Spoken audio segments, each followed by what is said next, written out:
अब अम्मू सुब्बू और रत्ना को लेकर हिमालय जा रही थी तो रास्ते में उसे सुब्बू की पूरी कहानी पता चली। सुब्बू ने बताया कि पर्दा पहनने से ही बच्चे पैदा होते हैं। ये सुनकर अम्मू को यकीन नहीं हुआ। वह हैरान थी कि आज भी ऐसे अंधविश्वास और परंपराएं मौजूद हैं और लोग उन पर विश्वास करते हैं। फिर उन्होंने रहने के लिए एक घर किराए पर लिया। सुब्बू को वह घर देखकर बहुत आश्चर्य हुआ। उसने कहा कि हम 500 रुपये में भी कमरा ले सकते थे, फिर इतने महंगे घर की क्या जरूरत है। अम्मू का रवैया भी सुब्बू को पसंद नहीं आया और उसने रत्ना के साथ जाने का सोचा, लेकिन रत्ना के कहने पर वहीं रुक गई। उसने पूरी रात नहीं सोई और उसी फोटोग्राफर के बारे में सोचती रही। तभी अम्मू ने उसे दिलासा दिया कि चिंता मत करो, हम उसे ढूंढ लेंगे। अगले दिन सुबह अम्मू दोनों को फिर से हिमालय ले जाने लगी, लेकिन रास्ते में भूकंप के कारण रास्ता बंद हो गया था, जिसकी वजह से सुब्बू उस फोटोग्राफर से आज भी नहीं मिल पाई। दूसरी तरफ राजेश के पिता उसकी शादी किसी और लड़की से करवाने की कोशिश कर रहे थे, क्योंकि सुब्बू का चेहरा पूरी दुनिया देख चुकी थी और उन्हें डर था कि इससे कोई श्राप लग जाएगा। लेकिन राजेश ने साफ मना कर दिया। गुस्से में वह घर से बाहर आया और बाहर सुब्बू की तस्वीरें देखकर और भी भड़क गया और सुब्बू पर से उसका विश्वास टूट गया। फिर अगले दिन उसके पिता ने उसकी शादी किसी दूसरी लड़की से करवा दी।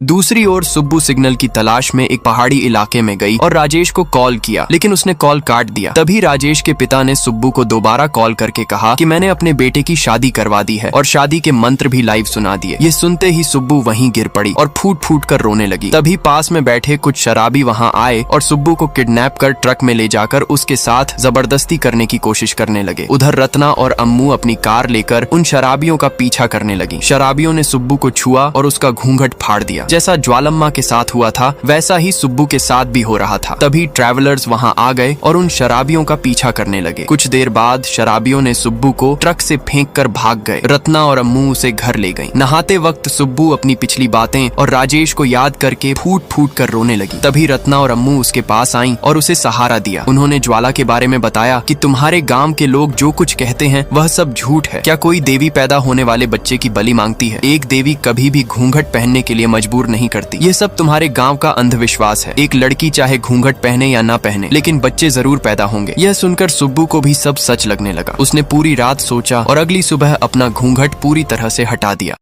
अब सुब्बू को भी समझ में आ गया कि गांव के लोगों ने जो अंधविश्वास फैलाए हुए हैं वह सब सरासर झूठ है। अगले दिन सुब्बू अपना घूंघट पूरी तरह हटा देती है और अपनी जिंदगी को खुलकर जीने लगती है। तभी रत्ना ने उसे एक वीडियो दिखाया। उस वीडियो में एक फोटोग्राफर सुब्बू के बारे में बता रहा था। असल में वह सिर्फ पक्षियों और जानवरों की तस्वीरें खींचता था। एक दिन वह सुब्बू के गाँव में पक्षी की फोटो ले रहा था। तभी हवा से सुब्बू का घूंघट हट गया और उसने सुब्बू का चेहरा देखा तो उसे सुब्बू बहुत सुंदर लगी और इसीलिए उसने उसकी फोटो खींची और पब्लिश कर दी। वह सुब्बू से परमिशन लेना चाहता था, लेकिन तब तक सुब्बू वहां से जा चुकी थी। उसने पूरी दुनिया के सामने और सुब्बू से भी माफी मांगी। अब जब फोटोग्राफर ने माफी मांग ली तो सुब्बू ने घर लौटने